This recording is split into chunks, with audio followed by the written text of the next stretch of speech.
Se você tem dúvidas sobre o catéter de duplo J, hoje nós vamos solucionar as suas dúvidas. A gente vai aproveitar as perguntas feitas pela Camila para responder todos os questionamentos sobre esse famoso catéter que a gente chama de catéter de duplo J. Então, sem mais demoras, vamos às perguntas dessa nossa querida paciente, a música de introdução e depois as respostas completas e tudo o que você precisa saber sobre o catéter de duplo J. Olá, Dr. Giovanni. Eu tenho duas perguntas sobre o duplo J. A primeira é com relação à indicação.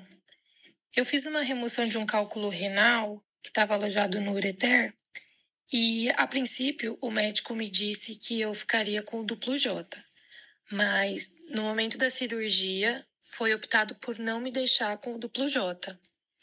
E aí eu fiquei com essa dúvida do motivo pelo qual eu não precisei utilizar. A segunda pergunta é com relação aos cuidados que a gente tem que ter enquanto está utilizando o duplo J. Porque eu fiz uma segunda cirurgia depois que eu precisei ficar por 2 semanas utilizando. E eu esqueci de perguntar se eu podia pegar peso. Então, quando eu cheguei em casa, por precaução, eu evitei ao máximo, porque eu tinha medo do duplo J se deslocar ou machucar o rim ou os canais. E então eu não pegava peso nenhum. E teve um dia que eu acabei esquecendo, peguei uma criança no colo. E eu fiquei muito preocupada depois. Eu já sentia um pouco de incômodo, não dor, mas um pouco de incômodo com ele. E eu não sabia se tinha piorado, se foi psicológico. Então eu queria saber se precisava ter esse cuidado ou não.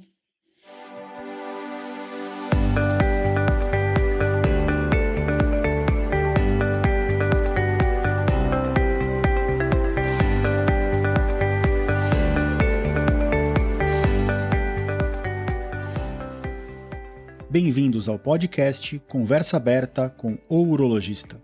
Meu nome é Giovanni Marchini, sou médico urologista formado pela Faculdade de Medicina da USP e serei o anfitrião desse show.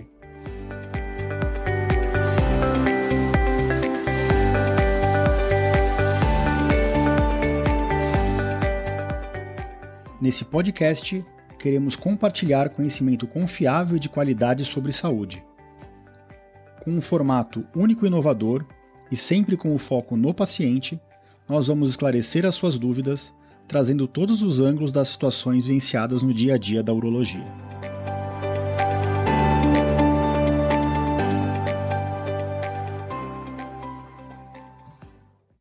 Bem-vindo a todos a mais um episódio do nosso podcast Conversa Aberta com o Urologista. E no episódio de hoje eu vou falar tudo sobre duplo J, vou responder essas duas perguntas da nossa paciente, a Camila. São perguntas muito interessantes, que são bem frequentes no nosso dia a dia, né? São duas preocupações bem grandes. Quanto tempo o catéter vai ficar, como é que é para tirar, qual que são os receios de deslocar o catéter. Então, ao longo desse episódio, eu vou tentar responder essas duas perguntas, juntamente com outras perguntas, com outras dúvidas que os pacientes têm no dia a dia. Certo? Então, fiquem conosco e não percam esse episódio onde você vai ter tudo o que você precisa saber sobre esse famoso catéter, o catéter de duplo J. Então, o que é o catéter duplo J? Né? Por que ele tem esse nome? Então, o catéter duplo J ele tem essa nomenclatura porque ele é um catéter reto e em cada uma das suas pontas, das suas extremidades, ele é curvado, parece um J. Hoje, a maior parte dos catéteres já até é uma bolinha na ponta, né? Então, na verdade, não seria exatamente um J como ele surgiu lá atrás, 40 anos atrás, mas foi lá que ele foi cravado esse nome. Então, o duplo J, basicamente, ele é um tubinho bem fino e em cada uma das extremidades ele tem uma curvatura, praticamente um formato de J, um formato de semicírculo. Ele tem, ao longo do seu trajeto, uns furinhos, isso permite o escoamento da urina ao longo do seu caminho, e a principal finalidade do duplo J é drenar a urina do rim para a bexiga. Né? O nosso ureter, que é o canalzinho que vai do rim para a bexiga, ele é bem fino, ele tem de 2 a 4, 5 milímetros. Então, o duplo J ele é feito para enrolar dentro do rim, em uma das extremidades, descer pelo ureter e enrolar na outra extremidade. E ele tem esse formato duplo de J mesmo, porque se ele fosse reto em uma das pontas, ele migraria. Então, se ele tivesse uma ponta reta no rim e tivesse o J só na bexiga, ele seria empurrado para baixo com o fluxo da urina, ao longo da produção de urina do rim, e ele seria jogado para a bexiga. Já se ele tivesse só o J do rim e não tivesse o J da ponta da bexiga, no momento que a bexiga faz força para expulsar o xixi, o catéter acabaria voltando para o rim com alguma facilidade. Então é por isso que ele tem esse formato de duplo J. Vale a pena fazer um paralelo aqui, lembrando que, na verdade, quando existe uma cólica renal, o que dói na cólica renal, o que leva à dor, eu sempre falo isso para meus pacientes, não é a pedra raspando o canal. O que leva à dor é a obstrução do rim. Então o rim continua produzindo urina, ele tenta jogar essa urina para frente, e como o canal está fechado por uma pedra, no caso, a urina não consegue descer e ela distende a cápsula do rim. O rim distende a cápsula, estira os receptores de dor, tanto do ureter quanto do rim, onde a urina está acumulada, e isso leva à cólica renal. Então, se eu for lá e apertar com a mão o ureter, ou se eu amarrar com um cadarço o ureter, é a mesma coisa que obstruir com uma pedra. Então, não é a inflamação que está levando à dor, tá? É a obstrução. Eu estou fazendo esse paralelo para explicar as indicações do catéter duplo J. Quando que o catéter duplo J é indicado, né? Então, o duplo J, a gente usa ele na nossa prática clínica quando existe um risco ou já uma obstrução determinada da via urinária. Então, o catéter, por garantir a drenagem de urina do rim para a bexiga, permear esse caminho, ele evita essa obstrução. A obstrução do rim não gera só dor, né? A urina fica acumulada dentro do rim, isso gera um risco de infecção urinária da urina que está presa dentro do rim, e com o passar das semanas, se esse rim continuar obstruído, ele pode inclusive ir perdendo a sua função. Então, quais são as principais casos onde a gente usa o duplo J? A gente usa, principalmente a mais frequente, que nem eu falei, são nos cálculos urinários, que estão obstruindo a descida de urina do rim, mas existem outras indicações. Então, se eu vou fazer uma cirurgia do rim, na bexiga ou no próprio ureter, que eu vou manipular esse canal, e isso pode gerar uma necessidade de uma cicatrização ou de um inchaço, eu tenho que deixar um catéter interno. Se eu tiver um tumor dentro da barriga do paciente que está comprimindo o ureter, eu posso ter que drenar esse rim com o duplo J para garantir que a urina continue descendo, mesmo o tumor tentando empurrar o canal. Se eu tiver um trauma no abdômen, por exemplo, uma facada, um tiro que machucou o ureter, eu vou ter que reconstruir esse ureter e a gente vai ter que usar o próprio catéter. Existem causas congênitas, né? Então, crianças que nascem com estreitamento no canal da urina, que tem que ser reconstruído, a gente pode passar temporariamente o duplo J, mas sempre que a gente faz uma cirurgia reconstrutiva na via urinária, a gente deixa o duplo J internamente, do rim até a bexiga, passando pelo ureter, para que garanta a descida de urina, que a urina vá para o lugar certo e não fique extravasando, não fique vazando urina nessa área de pontos que a gente fez na via urinária, no local que foi operado. E do que são feitos os catéteres, né? Isso eu sempre pergunto, o que é o duplo J? É um fio? É um plástico? Então, a maioria dos duplos J é de polietileno ou poliuretano, que são materiais plásticos mesmo. Então, ele é um tubo oco, perfurado, multiperfurado ao longo dele também. Existem catéteres que não são de poliuretano, que são de silicone, existem outros materiais no mercado. Cada empresa trabalha com um tipo de catéter, mas a grande maioria é desses materiais plásticos. Eles são materiais que são biocompatíveis, né? Eles não causam nenhuma rejeição no nosso corpo, mas eles são materiais que são inabsorvíveis. E qualquer material inabsorvível dentro da via urinária gera um problema que eu vou falar um pouquinho mais para frente, né? Eles geram uma calcificação em cima deles próprios.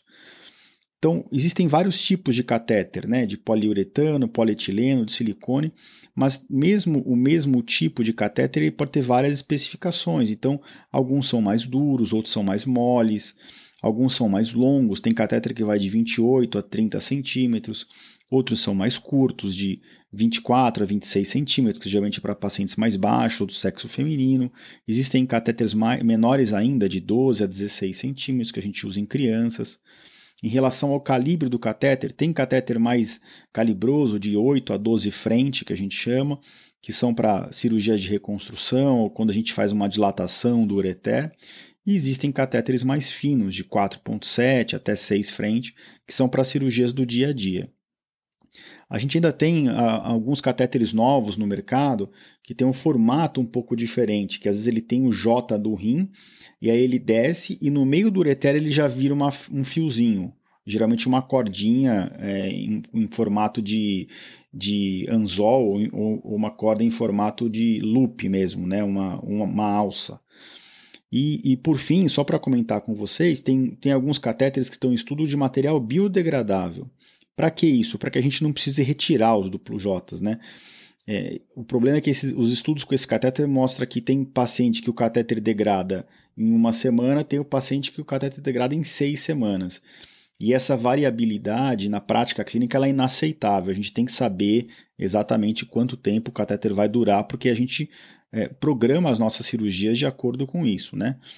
Então, só para resumir aqui, lembrar para vocês que o catéter duplo J ele é um amigo do seu rim, né? Ele está protegendo o seu rim contra a parada de funcionamento do rim, ele não está deixando o seu rim infeccionar, ele não está deixando o seu rim gerar cólica renal.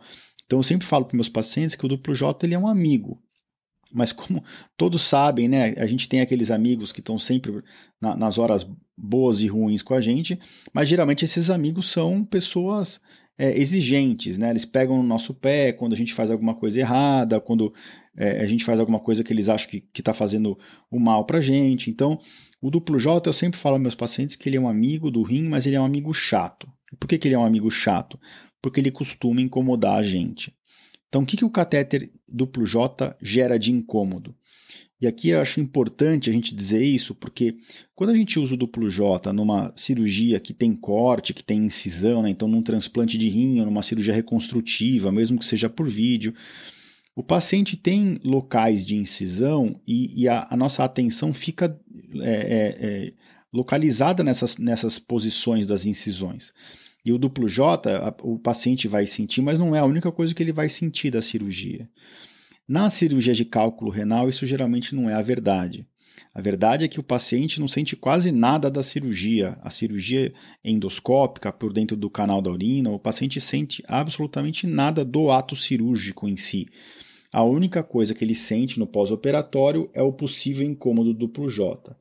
Vale a pena ressaltar que mais ou menos 10% dos pacientes com duplo J tem bastante incômodo, sintomas bem intensos. Do outro lado do espectro, tem 10% dos pacientes não sentem absolutamente nada. É incrível, é inacreditável que alguns pacientes nem percebem que tem o catéter dentro deles, eles não sentem nenhum sintoma. É até meio perigoso, porque a gente tem que buscar esses pacientes para que eles retornem com a gente para que o catéter seja retirado. São pacientes realmente abençoados nesse sentido.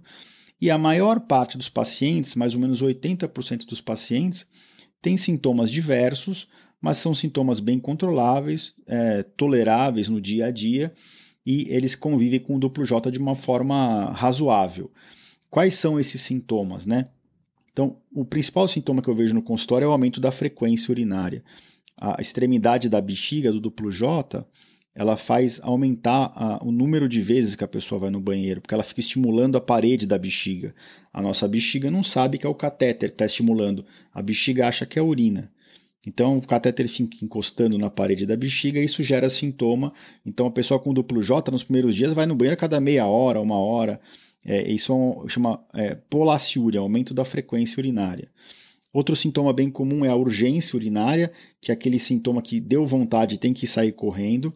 Com duplo J é bem frequente sentir isso. Outro sintoma comum é um pouco de dor ou ardência na hora de urinar, geralmente no começo ou no final da urina. Raramente até tem incontinência urinária, né? Tem que sair correndo e chega lá e sai umas gotinhas sem a gente poder controlar. Outro sintoma mais frequente também, que eu gosto sempre de falar para os pacientes, porque as pessoas sempre se assustam, é o sangue na urina. Quem tem duplo J na via urinária, em algum momento vai ter um pouco de sangue na urina. E aí a pessoa está tomando muita água, está urinando muito, e aí vê sair aquele monte de sangue na urina, dá um desespero, né? A pessoa já liga pra gente, desesperada, e com razão, as pessoas têm medo mesmo, né? Porque se fosse tudo sangue mesmo, seria realmente um sangramento absurdo. Mas eu sempre explico que, na verdade, o sangue na urina é em mínima quantidade, o sangue cora muito o xixi, então, na verdade, parece que está exsanguinando pela via urinária, mas não. É um sangramento que, inclusive, raramente faz cair hemoglobina, faz gerar uma anemia no paciente, é muito raro isso, tá? Então, eu sempre oriento que é comum sangue na urina, vai ter dias que vai ter mais, vai ter dia que vai ter menos sangue, quando se movimenta mais, quando faz mais exercício, dá mais sangue, e quando se movimenta menos, fica mais em repouso, dá menos sangue. Isso é super comum, tá? Outro sintoma que não é tão frequente, mas é a sensação de esvaziamento incompleto na bexiga. As pessoas nem sabem referir isso direito. Na verdade, às vezes parece que você acabou de urinar. Você foi urinar no banheiro, parecia que estava com a bexiga cheia, urinou só um pouquinho, sai do banheiro, parece que a bexiga continua cheia. E, na verdade, isso é o catéter encostando na parede da bexiga. E a bexiga sente dessa forma. O nosso cérebro foi treinado dessa forma. Na verdade, quase não tem xixi na bexiga, é o catéter que está incomodando. Isso às vezes se reflete na forma de um desconforto pélvico, e como o catéter faz o canal da urina ficar pérvio, e com o passar dos dias o canal dilata um pouquinho, então quando a pessoa urina, pode retornar um pouquinho, pode ter um pouco de refluxo de urina da bexiga para o rim, e isso pode gerar um pouquinho de desconforto, até dor na região lombar, tá? Então esses são os principais sintomas do duplo J. Duplo J não causa febre, tá? Febre é sinal de infecção na urina, ou infecção em algum lugar do corpo, mais provavelmente na urina, né? Isso não é a causa do duplo J, mas isso tem que ser avaliado pelo seu urologista, porque isso não é um sintoma esperado do duplo J, tá? Então, que nem eu falei, o duplo J está protegendo o seu rim, está te protegendo, mas ele pode dar essa gama toda de sintomas, então eu falo sempre que ele é um amigo chato. Bom, dando continuidade, tendo dito esses sintomas todos, né, então já dá um desespero, né? Será que eu vou sentir tudo isso, que eu não vou? Acho que a primeira coisa que a gente pode fazer com os nossos pacientes é assim, deixar bem claro o que eles podem sentir. Como que a gente faz para minimizar o impacto dos sintomas do duplo J? Acho que a primeira coisa é alinhar as expectativas. Em geral, a gente vê isso na prática clínica. Quem já usou o duplo J uma vez e teve bastante incômodo, na segunda vez já vai esperando o pior, e a segunda vez não é tão ruim quanto a primeira. Isso é o mais comum de acontecer. Mas o que isso mostra? Mostra que é importante a gente falar tudo que pode acontecer. A gente fala que o duplo J não vai ser nem perto de uma cólica renal, mas a gente tenta alinhar que o duplo J pode sim causar sintomas, ele vai estar protegendo o rim, mas é um mal necessário e que ele vai estar sendo usado de forma temporária até que se solucione o problema inicial que trouxe o paciente até a gente. Existem algumas técnicas e medicações que a gente pode fazer mão do uso para diminuir os sintomas do duplo J. A primeira técnica que eu oriento, que é até um pouco de contrassenso, é aumentar a hidratação. Quanto mais urina a gente produz, menos sintoma do duplo J a gente sente, tá? Provavelmente porque a bexiga fica mais tempo cheia de urina e com mais produção de urina, e o corpo vai acostumando e o duplo J começa a encostar menos na parede da bexiga. Então a primeira coisa é aumentar a hidratação.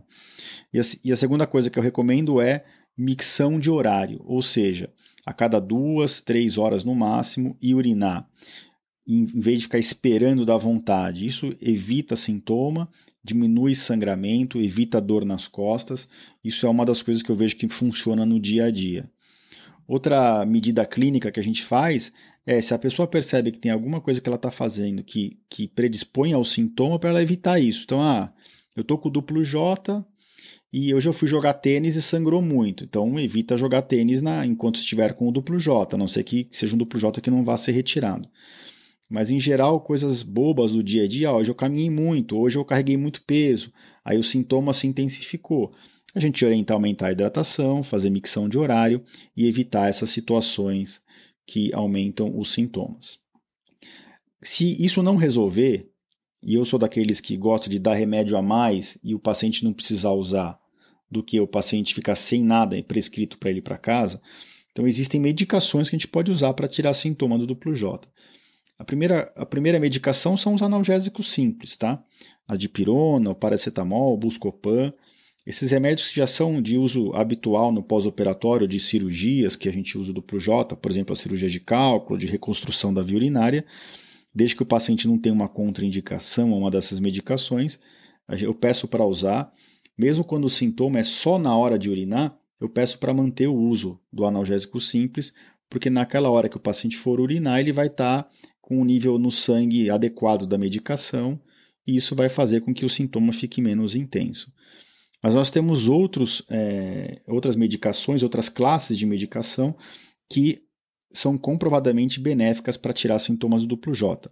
A classe mais bem estabelecida são as dos alfa-bloqueadores, tansulosina, doxazosina, alfuzosina, que são os remédios que foram inventados para a próstata, e a gente faz uso off-label, né? Não é um uso determinado pela Anvisa e pela fabricante para tirar sintoma do catéter, mas esses remédios já foram muito bem estudados, eles têm o seu perfil de segurança, eles podem dar um pouquinho de queda de pressão, um pouquinho de tontura. Eu sempre aviso e deixo inclusive na receita dos meus pacientes isso, se eles apresentarem esse sintoma com esse remédio, para parar de usar.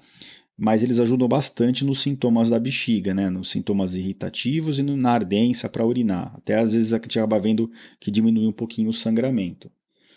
Agora, para aquele paciente que o principal sintoma é a polaciúria e a irritação da bexiga, que ele está urinando a cada 15 minutos, não consegue dormir, aí você pode fazer mão dos anticolinérgicos, né? Oxibutinina, Vesicare.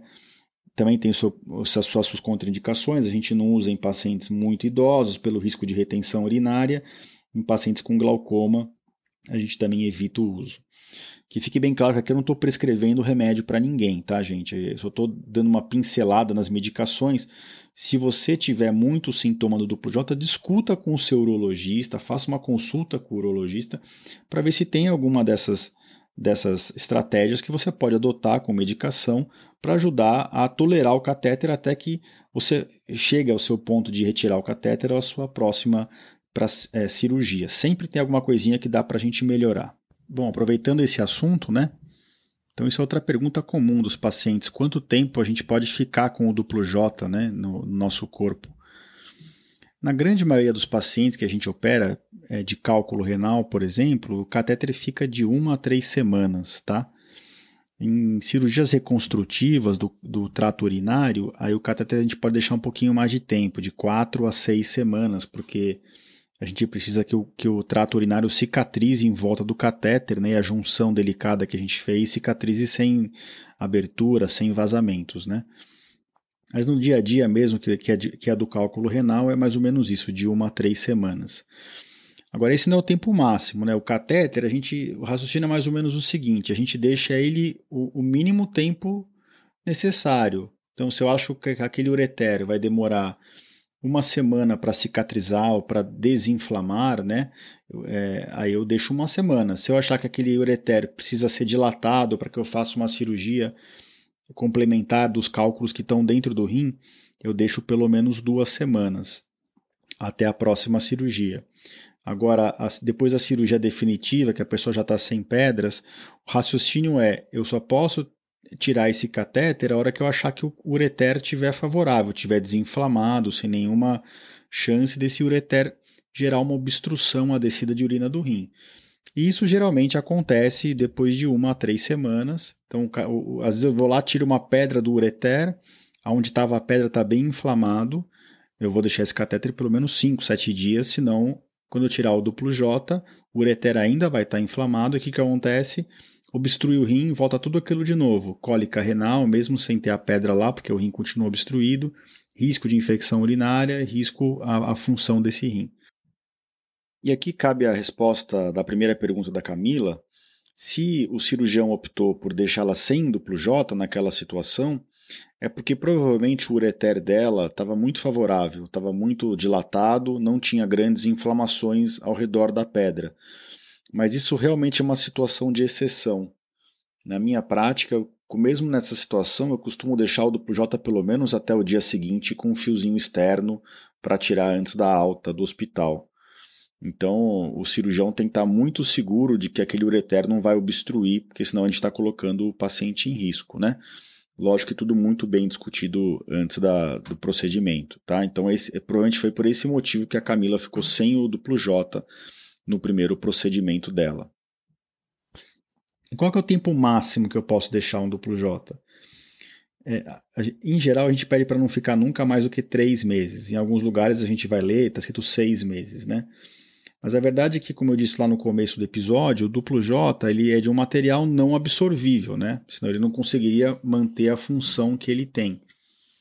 E por ser não absorvível, qualquer corpo estranho dentro da via urinária não absorvível, ele começa a calcificar com o tempo. Então aquele duplo J que estava te protegendo, ele começa a te oferecer risco. E o duplo J, para tirar ele, a gente puxa ele, né, pela extremidade da bexiga, ele retifica porque ele é molinho, e aí ele desce pela via urinária sem causar nenhum trauma. Se a gente tira um duplo J que está calcificado, às vezes aquele J que está lá no rim, ele não estica, né, ele está endurecido, está empedrado. E aí pode acontecer de a gente precisar de uma cirurgia maior para tirar esse duplo J, né? Então, seria usar um duplo J para proteger o rim e no final o duplo J acabar comprometendo a função desse rim. O duplo J calcificado é até um capítulo de livro, tá? E mais para frente eu devo fazer um episódio só sobre isso. O que é o duplo J calcificado? É aquele que foi esquecido, que ficou muito tempo dentro do corpo e que já não tem mais a possibilidade de ser retirado de forma habitual. E aí pode demandar de vários tipos de procedimento cirúrgico. Então a regrinha mais ou menos é essa, um tempo máximo é de 3 a 6 meses, mas a gente deixa o mínimo tempo possível para que o paciente não fique com todos os sintomas do duplo J de forma desnecessária. Então na minha prática clínica eu deixo geralmente de 1 a 3 semanas, dificilmente passa disso, tá? E como que esse duplo J é retirado, né? Acho que cada um já ouviu falar das suas experiências, aí boas ou ruins. Eu gosto da ideia de tirar no centro cirúrgico, e é isso que eu proponho para os meus pacientes. É lógico que eu discuto todas as possibilidades com eles, né? E não existem muitas, na verdade. Antigamente se tirava muito duplo J na clínica do urologista, com anestesia local. Eu acho que isso gera muito incômodo quando o aparelho, o cistoscópio, que é o aparelho que a gente usa, passa pela uretra. Dá muito incômodo e no homem, inclusive dá um pouco de dor. Eu não gosto de oferecer isso para ninguém, mas eu comento que existe essa possibilidade. No meu consultório eu não faço isso, tá bom? Se o catéter vai ficar pouco tempo, existe a possibilidade de a gente deixar um fiozinho externo, né? Se vai ficar no máximo estourando de 7 a 10 dias o duplo J. E aí, acima disso, aumenta muito o risco de infecção urinária por ter esse fiozinho para fora. Aí o paciente tem que topar, ficar com esse fiozinho, tomar muito cuidado para não puxar sem querer. Às vezes dá um pouco de aflição no paciente que tem fiozinho, o índice de perda não é desprezível, chega a 10% em homem, então 1 em cada 10 homens que coloca o duplo J com fiozinho acaba puxando de forma inadvertida o fio, e em mulher chega a 20%. Então se eu sei que não pode tirar o duplo J antes da hora, eu nem ofereço isso, porque se de repente a paciente ou o paciente tira o catéter sem querer pelo fiozinho, morre de dor e aí eu vou me sentir culpado, e eu não quero isso para os meus pacientes de jeito nenhum. Agora, para tirar com o aparelho, o cistoscópio, o mais aconselhado é no centro cirúrgico, principalmente se for ficar acima de 10 dias, pelo fato disso ser feito com uma técnica asséptica para evitar uma infecção urinária e pelo fato do paciente tomar uma sedação leve na veia, igual a sedação de endoscopia. O paciente fica um período no hospital, ele chega no hospital 2 horas antes do procedimento, tira o duplo J e vai para casa 2, 3 horas depois. Só é um procedimento que, como ele toma a sedação, é aconselhável que o paciente não dirija, mas o índice de satisfação com esse tipo de procedimento é o mais alto de todos. Existem pesquisas com os pacientes que já fizeram de várias formas, e o preferido e o recomendado pelos próprios pacientes é a retirada em centro cirúrgico sob sedação para evitar a infecção e pela comodidade. O paciente pisca o olho, não vê nada, o catéter já saiu, e a gente libera o paciente para casa com bastante segurança e ele sai satisfeito. Respondendo então à segunda pergunta da Camila, né, essa ansiedade que ela ficava em relação a deslocar o catéter, isso é algo muito comum também com os pacientes, né, mas o catéter, por ele ter o formato de J e a gente sempre se certificar de que ele foi colocado adequadamente, é muito raro dele migrar. Mesmo que o catéter faça a urina sangrar, que dê um pouco de incômodo ou alguma dor, isso não quer dizer que o catéter está sendo deslocado de forma alguma ou que está causando mal para a pessoa de forma definitiva, né? Uma sequela no corpo. Isso sempre é um receio, né? A gente parece ter uma coisa dentro da gente que isso vai machucar a gente e que não vai ter volta, né? Isso é raríssimo de acontecer. Não é impossível do catéter migrar. Eu tenho um paciente que todas as vezes que eu passei o duplo J nele, o catéter migrou, provavelmente por uma alteração na anatomia dele, assim como pela hiperidratação que ele fazia no pós-operatório. Ele tomava mais de 5 litros de água por dia. E até recentemente no consultório eu tive um outro paciente que em um dos lados, eu passei um duplo J dos dois lados, e em um dos lados o catéter acabou migrando. Isso também provavelmente é por causa da variação da anatomia da pessoa e que o J do rim não fica bem feito. Por mais que a gente faça certinho, às vezes o rim consegue, com a produção da urina, empurrar o catéter. Mas isso realmente são casos de exceção. Tá? Pegar peso, fazer exercício, fazer esporte, se movimentar, pode piorar um pouquinho os sintomas, mas não que isso vá gerar o deslocamento do catéter. Não existe nenhuma comprovação nesse sentido. Tá bom? Então isso acho que é importante a gente deixar bem falado aqui. Bom, pessoal, era isso que a gente tinha para comentar sobre o duplo J. Lógico que mais dúvidas vão surgir ao longo dos comentários aí desse episódio. Vocês fiquem à vontade para me mandar nas redes sociais, no Instagram, no Facebook, no meu próprio site, onde eu coloco os episódios do podcast, as suas novas dúvidas que não foram respondidas nesse episódio, mas acho que ficou bem completo. Ajuda bastante para quem está em uso do catéter ou quem vai ter que usar para esclarecer a situação. E queria agradecer de novo as perguntas da Camila, que é uma paciente nossa muito próxima aqui do consultório, que vem se esforçando para evitar a recidiva de cálculos e vem tendo sucesso nesse sentido. Tá? Ela está de parabéns nas medidas clínicas, mais para frente eu devo trazê-la para compartilhar as experiências dela aqui no nosso episódio.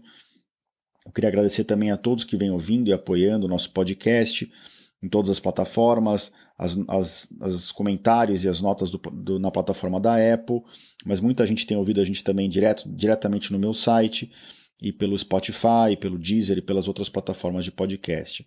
Esse episódio aqui vai estar na íntegra no meu site, no seguinte endereço, www.ourologista.com.br/podcast/episódio 11. Então nessa página tem o episódio de áudio, e eu vou deixar também alguns textos e algumas fotos para quem tiver curiosidade de ver o que é um duplo J, que é para complementar um pouquinho do conteúdo de áudio aqui do nosso podcast. Tá certo? Então, mais uma vez, obrigado a todos, e a gente se vê na próxima semana com mais um tema interessante aqui para vocês, com perguntas que vocês têm nos feito. Grande abraço.